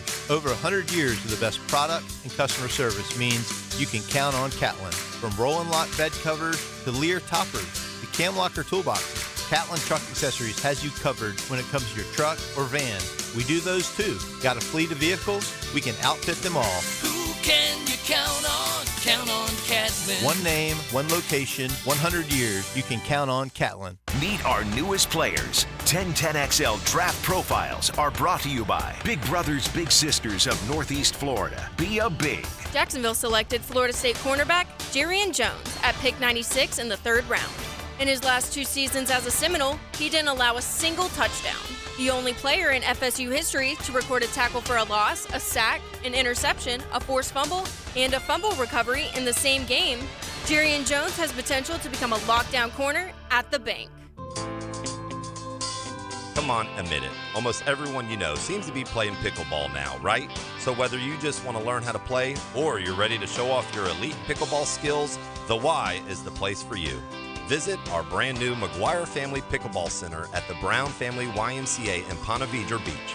5 top quality outdoor courts and 3 amazing indoor courts where you can learn about dinks, dill ball, falafel, the kitchen, and more pickleball slang at the Y. Hey sports fans, this is Hayes Carlyon from MyBookie. The NBA playoffs are heating up and it's the perfect time to elevate your game with MyBookie. With MyBookie, you can bet from anywhere, anytime, so you never miss a shot to cash in on a play. You can even live stream and bet on the games right from the sportsbook, giving you everything you'll need to decide, cash out or let it ride. MyBookie really makes it easy to get paid with tons of boosted props and slam dunk parlays, and new boosts are now posted on the daily. It's more than just a sportsbook. Buzzer beaters, underdog upsets, and a community to share in all of the sweats. Give yourself a head start today and play with house money using promo code 1010XL when you make your first deposit. That's promo code 1010XL to claim a limited time bonus when you sign up and make your first deposit. Bet anything, anytime, anywhere, only with MyBookie. And don't forget that promo code 1010XL. 1010XL is presented by Farah and Farah, exclusive injury law firm of the Jacksonville Jaguars. Protecting you and your family. Call 396-5555. Jacksonville. This is Hacker After Dark on 1010XL. Denmark, we're going to get back into the NFL in just a moment. Dallas Robinson of Pro Football Network joining us in less than 10 minutes. Quickly, the transfer portal is about to close shop for this cycle. Surprised not more activity at your alma mater at the University of Florida? I don't think they've brought in one guy from this cycle of the transfer portal. After the spring game, I thought for sure they'd bring in a player or two even, and to this point, nobody. Yeah, now that you say it, I'm kind of surprised. I kind of forgot about it. I mean, even something from the group of 5. There's a lot of talent from the group of 5 because a lot of kids that came out of high school in the last couple of years couldn't go Power 5 because of the scholarship limits from COVID, and a lot of those kids played well, and now they're going Power 5. So yeah, that's kind of surprising, but I guess that's what Billy wants, man. Yeah, it's interesting. I was thinking about that earlier today. Is the portal's about to close? I think in the coming days, and they brought in some guys, a lot of guys. The December portal is the big portal, but like Keon Coleman went to Florida State this portal cycle last year. And Florida State hasn't had anybody in this portal cycle. They did all their damage in December as well. It's been relatively quiet with the exception of Coral Gables. Miami has done very well in the portal in the last week or so, bringing in, I think, 4 or 5 different players. More on college football, though, as the week goes on. Again, as we've entered the month of May, obviously the biggest college football season of all time will come up 2024.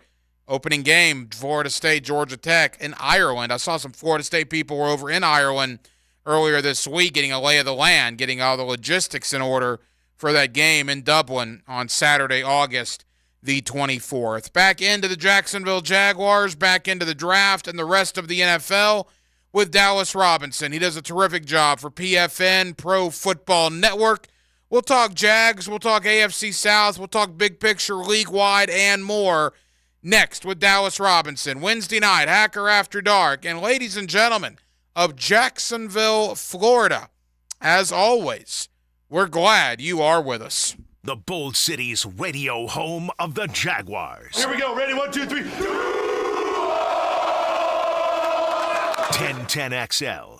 Are you having constant issues with drains backing up? Have you wasted money on plumbers that can't resolve your problems? We're Duck Duck Rooter, and we have the solution. We'll come out to your home or business, identify your problem, and make the repairs once and for all. From visual camera inspections, hydrojetting, line replacements, our team of pros will get the job done right. Call now to schedule service and relax. 904-862-6769. Financing is available. DuckDuckRooter.com, a proud partner of the Jacksonville Jaguars.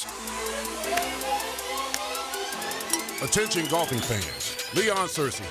The Smoking Aces of Jacksonville are presenting my celebrity golf tournament at Queens Harbor Golf and Country Club June 14th. Tee time is at 9 a.m. Along with myself, we've got celebrity NFL, NBA, and former boxing champions who will be in attendance. Go to SmokingAcesJacksonville.com to register or become a sponsor. SmokingAcesJacksonville.com. The big fella will be there. Men suffering from ED or PE, you'll see instant results on your first visit at Prime Men's Medical Center. For a limited time, your initial consultation and first treatment are totally free. You'll even get a gift that enhances performance in the bedroom. Call 904-664-8217. Imagine driving a late model Corvette, BMW, Mercedes, Lexus, Honda, Chevy, Ford, and more, all at a fraction of the original sticker price. Visit Vaughn Motor Group's indoor showroom and browse a great selection of dream cars that are inspected with warranties. Before you make your next auto purchase, check out Vaughn Motor Group on San Jose Boulevard or at vaughnmotorgroup.com for a complete inventory listing. If you can dream it, you can drive it at Vaughn Motor Group. When you hear a great call on 1010XL, telephone communique, it's covered by the All-Pro Roofing phone line. If you'd like any further information, just call me. Listen for great phone interviews all day on the All-Pro Roofing phone line on 1010XL. Pickin' here, May is Healthy Vision Month, folks, so it's time to put your eye health front and center. If you haven't had a comprehensive dilated eye exam in a while, now's the perfect time to schedule one with Bowden Eye. A comprehensive dilated eye exam is the best way to check for common eye problems, even if you haven't noticed any symptoms. Detect signs of eye diseases like glaucoma, diabetic eye disease, and age-related macular degeneration. Call or visit BowdenEye.com to schedule your consultation. Bowden Eye & Associates, keeping the First Coast focused. Hi, I'm Sean Monahan from Monahan Jewelers in Atlantic Beach. We've been Jacksonville's local family jeweler for 47 years. And this Mother's Day, we'd like to help you celebrate Mom with up to 40% off our entire inventory. GIA certified diamonds, beautiful colored gemstones, designer brands, custom jewelry design. And Monahan Jewelers offers interest-free financing on any purchase. So get something special with a payment you can afford. Come celebrate Mom with fine jewelry at up to 40% off at Monahan Jewelers in Atlantic Beach. Ever wonder how you can transform your living spaces into captivating works of art? At First Coast Lighting and Fans, they offer a huge selection of high-quality products to match your desire for elegance, quality, and uniqueness. Visit their showroom on Phillips Highway at the Avenues and step into a world of quality without compromise. Discover the difference that locally owned expertise makes and let them help you experience the transformation from average to extraordinary. At First Coast Lighting and Fans. Hey sports fans, it's Hayes Carline for Kingfish Pest Control. Are mosquitoes turning your outdoor fun into a full contact sport? Time to call in Kingfish Pest Control. I can tell you from my own experience, they are the MVPs of mosquito elimination. See for yourself. Call Kingfish Pest Control today and get an unbeatable 50% off your first treatment. That's right, sign up for a full season of lockdown coverage and get 50% off your first treatment. Don't let mosquitoes steal your home field advantage. Reclaim your yard with Kingfish Pest Control. Instant Keys. You don't have to go to the dealer. Instant Keys comes to you. Call 904-722-1111. Instant Keys saves the day if you've lost or broken keys. They can program new keys and remotes for nearly every make and model of vehicle at a fraction of the dealership cost. Fast, honest, and reliable locksmith service. Call Instant Keys, 722-1111. Rick Ballou for Carlson Dental. You know, I've been telling you this for quite some time because it's true.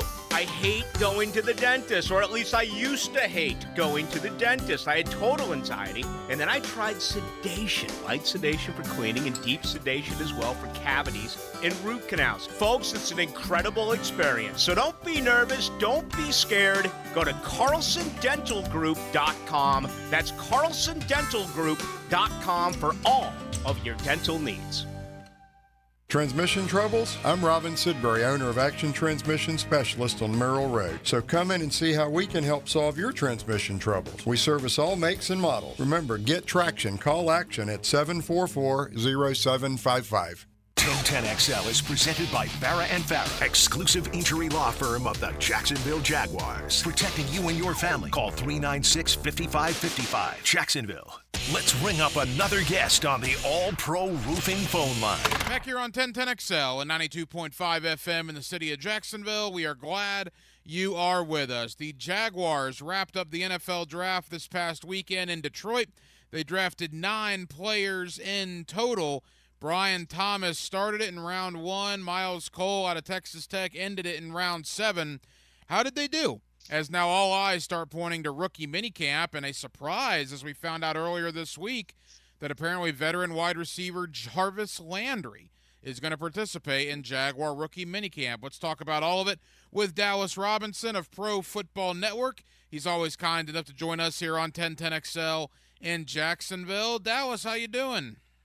I'm doing great, man. I definitely didn't have Jarvis Landry's pending NFL return kind of on the bingo card for post-draft here. But, you know, with the NFL, you can never really guess what's coming around the corner, right? Yeah, that's wild. I mean, the LSU connection to Jacksonville is insane. We thought it was insane during the draft, and then the Jarvis Landry news happened earlier this week. And we'll see. I mean, quickly, you know, to Jarvis Landry, a guy you're very familiar with. You do a lot of work with the Cincinnati Bengals. Obviously, Landry had a great stint there in Cleveland for a while. 31, he's going to be 32 in November. I don't think there's anything wrong with it, Dallas. You bring him in, you kind of kick the tires and see if there's anything left, right? No, I don't think there's anything wrong with it. I mean, I'm assuming if he does sign with Jacksonville or any other team that he's going to be somewhere around the league minimum, right? I mean, he didn't play last year in the NFL at all. The year before that, he was with the Saints. He only played in 9 games. He had less than 300 yards receiving. So I think any way you look at this, it's a total kind of shot in the dark, a lottery ticket, maybe a guy who's could come in and have a little bit of a leadership value in the locker room. You know, he's a veteran on a wide receiver depth chart that's integrating a first-round rookie. Like, there's value there, but from a fit perspective, I mean, I would expect Christian Kirk to spend most of his time in the slot. That's where Jarvis Landry plays exclusively. So from a fit perspective, like on field, I don't necessarily see it, but from a locker room veteran perspective, I think it makes some sense. All right, Dallas, you mentioned about fits. That's one LSU receiver. Let's talk to one that was drafted in round number 1. Brian Thomas to the Jaguars. They traded back from 17 to 23. Got a future 3rd and a future 4th from Minnesota. I thought that was really good value, and they still got Thomas at 23. Your thoughts on the Jaguar first-round selection?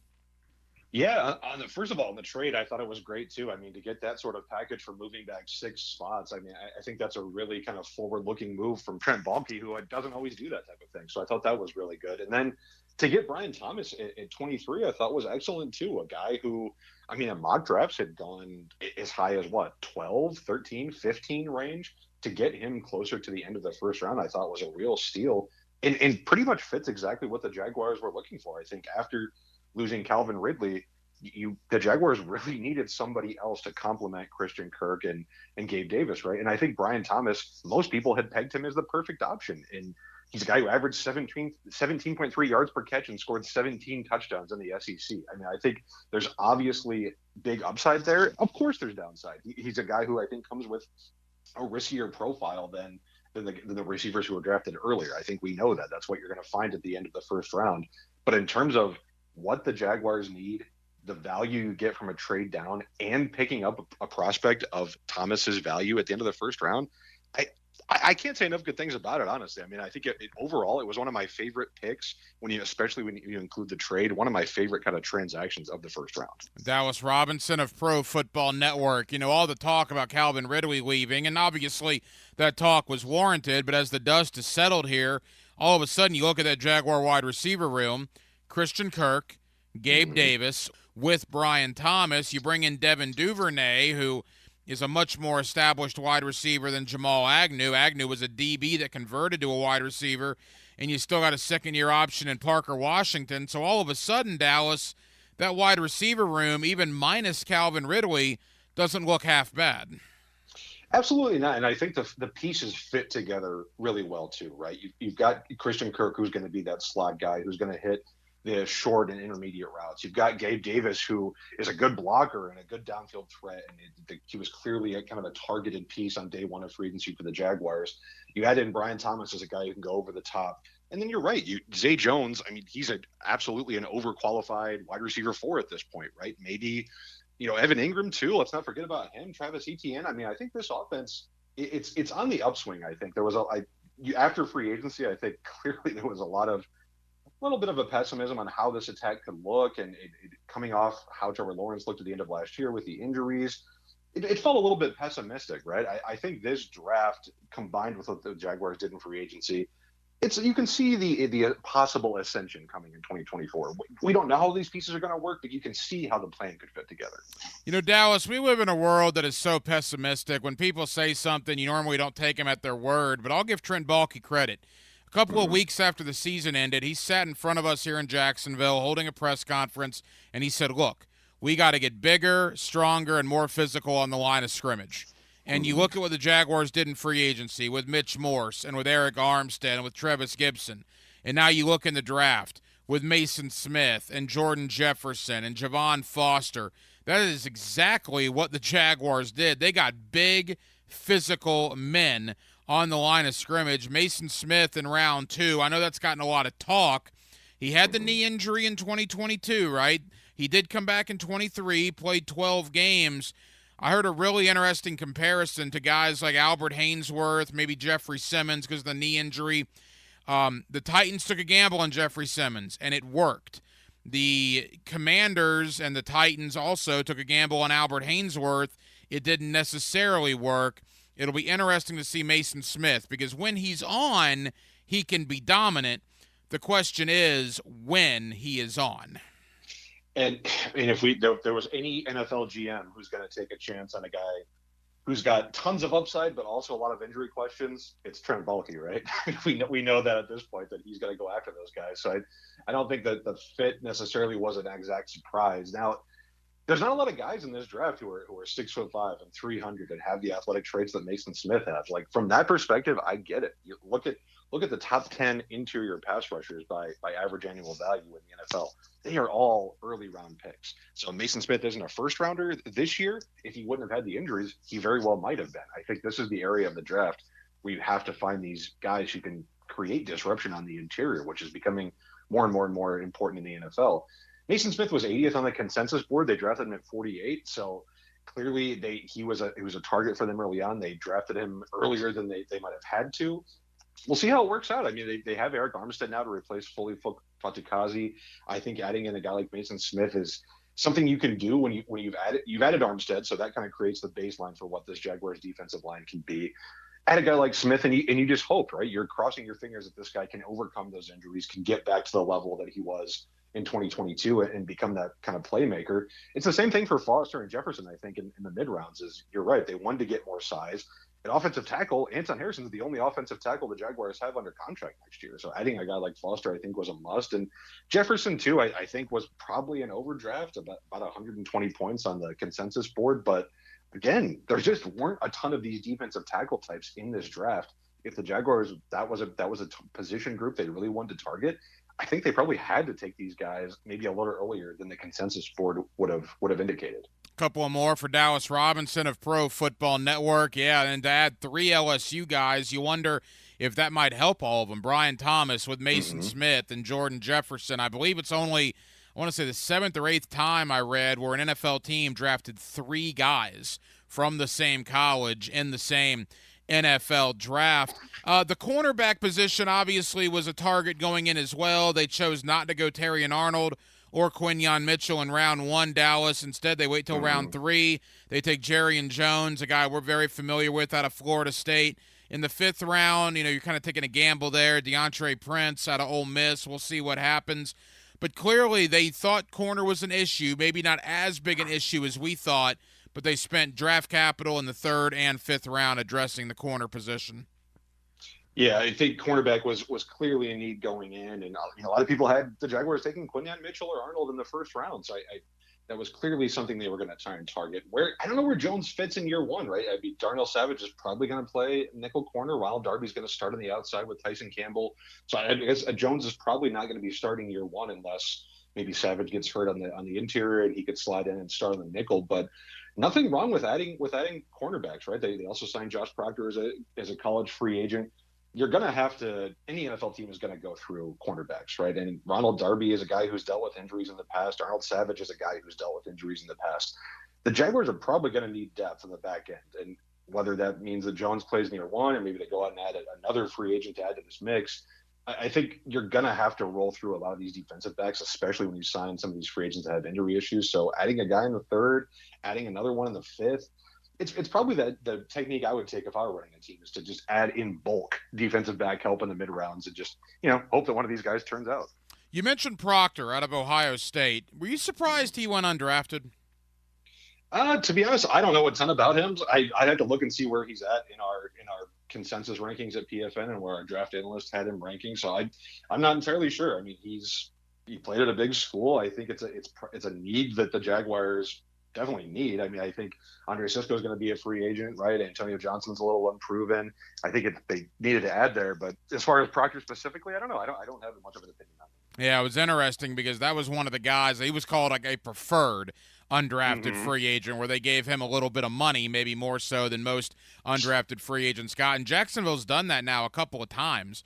They also did it with one of the wide receivers from Texas San Antonio. So we'll see. It's hard for undrafted free agents to make the roster, but we'll see what happens here in Jacksonville. Finally, as we take a league-wide look, you did a lot of 3-round mocks leading into the draft, Dallas.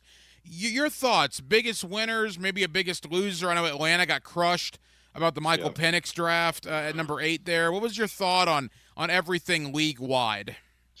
Yeah, I mean, it's not a unique take, but yeah, I thought the Penix selection was just a disaster for the Falcons. I get the idea of finding a quarterback solution, obviously, but I just don't understand how you can take a quarterback at number 8 who's older, who has had injury issues, when you've just given Kirk Cousins $90 million in guaranteed money. He's your quarterback for the next 2 years at minimum, so that makes no sense to me. As far as good drafts, I think the Chiefs, I mean, they win the last 2 Super Bowls, and then they walk away with Xavier Worthy and Kingsley Suamataia in rounds 1 and 2. I thought that was excellent. The Ravens always draft well. It seems like they let the draft just come to them. They never reach. They get Nate Wiggins in round 1. I like the Adisa Isaac pick a little bit later. And then the Steelers, the Steelers totally revamped their offensive line. Troy Fontenot, Zach Frazier, Mason McCormick. You get Robin Wilson as a vertical slot option for Russell Wilson. I thought that was a really solid draft too. So it seems like the good teams stay good, right? Ravens, Steelers, Chiefs, the teams that know what they're doing in the draft, it seems like they did it again.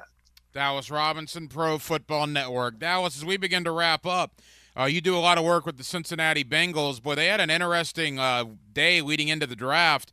T. Higgins, I guess another trade request, right? He already did it once. And then Trey Hendrickson announces a trade request as well. That got some attention here in Jacksonville, I guess, because of his familiarity with Ryan Nielsen a little bit.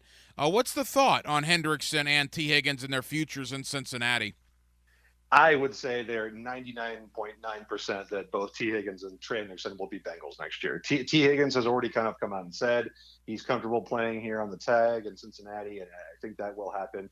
Trey Hendrickson, Zach Taylor, the head coach, already came out and said Trey Hendrickson will be a Cincinnati Bengal next year. Trey Hendrickson has look, he's a great player. Should he be making more money? Yes. He's not a top 10 highest paid edge rusher. That's all absolutely true. But he also accepted a 1-year extension last year that gave him a little extra money in the near term and gave his contract extension through 2025.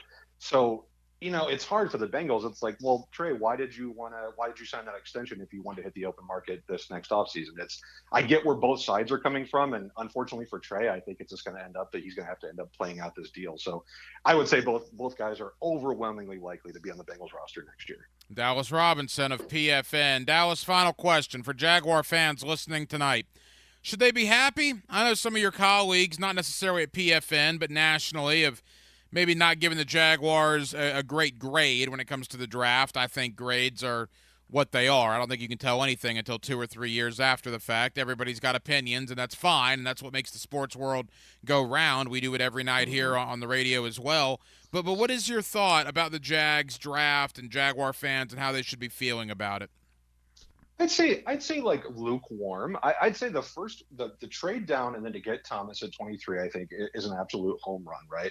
I have no issues with that at all, and I think that if you would have told Jaguars fans entering round one that you're getting Brian Thomas at 23 and these extra picks, I mean, that alone, I think you'd be happy. I do think that they probably overdrafted a couple of their mid-round picks, so that's going to ding you a little bit, but they definitely targeted positions of need. They targeted prospects from big schools, which we thought they would. Overall, I don't have a huge issue with the process, and that's really all we can grade at this point, right? No one really knows how these prospects will turn out. So as long as we think these teams are having a solid process, which I think for the most part the Jags did, especially early on, then I'd give them a decently good grade. I'd probably say a B or a B plus for the Jaguars overall. Dallas, always enjoy the conversation. You've joined us a handful of times leading up to the draft, man. Thank you as always. Football's right around the corner. I have no doubt we'll be dialing your phone again as we approach the fall. Thank you, my friend. Anytime, sir. Thank you. And thank you to Dallas Robinson of Pro Football Network for joining us tonight here on Hacker After Dark, as we've brought you a lot of reaction to what the Jaguars did in the draft, and we will continue to bring you reaction probably towards the end of next week and maybe the beginning of next week, and it's kind of a mixed bag. I think some people are very high on some of the picks that the Jaguars made. I think some people obviously are very low on some of the picks the Jags made. The way I interpret things, the draft has been received a lot more favorably here locally than it has been nationally. If you look at some of the national pundits out there, Jacksonville ranks anywhere from the high to mid, even low 20s from 1 to 32. I don't agree with that assessment. I think you drafted guys like Brian Thomas, Mason Smith, Jaguars Jones, Jordan Jefferson. All of these guys are going to play, and to me, play a big role on the 2024 Jaguars. And then we'll see about a Javon Foster. We'll see about a DeAndre Prince or a Keelan Robinson or a Miles Cole. And, you know, Cam Little, after they cut Joey Sly yesterday, Cam Little's going to be your kicker unless something very odd happens in the mini camps and training camps coming up. So I think the draft overall, would I give it an A+? No. Would I get it a D or an F or anything like that? Of course not. Again, I said this last night. I don't like doing letter grades necessarily. I do them because everybody in the media seemingly does them at this point to assess draft classes. But how you can rate or rank a draft mere hours after it happens, to me, is pretty much nonsense. I mean, you really won't know until 2 or 3 years down the road. Now, you might have a pretty good idea after year number 1. I think we have a pretty good idea that last year was not a great rookie campaign for Brenton Strange or Tank Bigsby or Tyler Lacey or Yasir Abdullah. I mean, there are issues there. Now, hopefully those issues can be corrected in year number 2, but you can't say a draft class is a bust or this guy is a bust after 1 year or maybe even 2 years. I think at year 3, you really know at that point that there are probably issues that you need to address. So again, ranking a class 3 or 4 days after it was drafted in late April or early May, that's just what people do. I understand why they do it for their line of work, but again, I don't think it means that much. Talk to me next year and talk to me definitely in 24 months, and I'll be able to give you a much better indication of how the 2024 Jaguar draft class did ultimately turn out. Well, that'll just about do it. It has been a very busy Wednesday night, and really every night here this week has been very busy and will be as we continue through the week here on Hacker After Dark. We have a ton of people to thank for tonight's broadcast. Again, Dallas Robinson of Pro Football Network. You guys know I love PFN. That is definitely a website that I go to pretty frequently, and we always appreciate Dallas taking time out for us here on Hacker After Dark. Thank you to Jared Bailey of the USA Today, not only talking Jaguars, but talking big picture storylines, AFC South, and more. Again, the Jaguars are certainly what we have focused on this week, but Michael Penix to Atlanta was a big topic of conversation, particularly after they gave Kirk Cousins that gigantic contract just a mere 7 or 8 weeks ago. Some of the big winners in the draft, Jared alluded to Pittsburgh. I agree with that. I mean, you look at what Pittsburgh did, getting Fontenot, the big offensive lineman from Washington that we talked about here, getting Zach Frazier, a center from West Virginia, getting Mason McCormick, a guy that I loved from South Dakota State, getting Peyton Wilson, the linebacker from NC State. I think Pittsburgh had a very, very good draft. So we appreciate Jarrett taking time out for us this evening. And back in hour number 1, my buddy Mark Long of the Associated Press, as we not only talk Jaguar draft and what they maybe need to do next, we kind of said a goodbye to Zay Jones. I saw the Jaguar social media account thanked Zay Jones earlier today. Again, Zay Jones released by the organization yesterday after, of course, they drafted Brian Thomas in round number 1. Zay wasn't here very long, but he made a nice impact on the team, on the city, and certainly on the fan base. There's no doubt Zay Jones was kind of a fan favorite here in Jacksonville. I know Little Hack, my son, did not take the news well that Zay Jones was released yesterday by the Jaguars, but at 29 years of age, I have no doubt Zay Jones will find a job very, very soon. We will be back tomorrow night on a Thursday, and we will do it all over again here on Hacker After Dark, beginning at 8 o'clock. Dylan Denmark was your producer tonight. Dylan, great job as always. I'm the Hacker Ryan Green. And again, Jacksonville, thank you for spending part of your Wednesday evening with us right here on Hacker After Dark on 1010XL and on 90.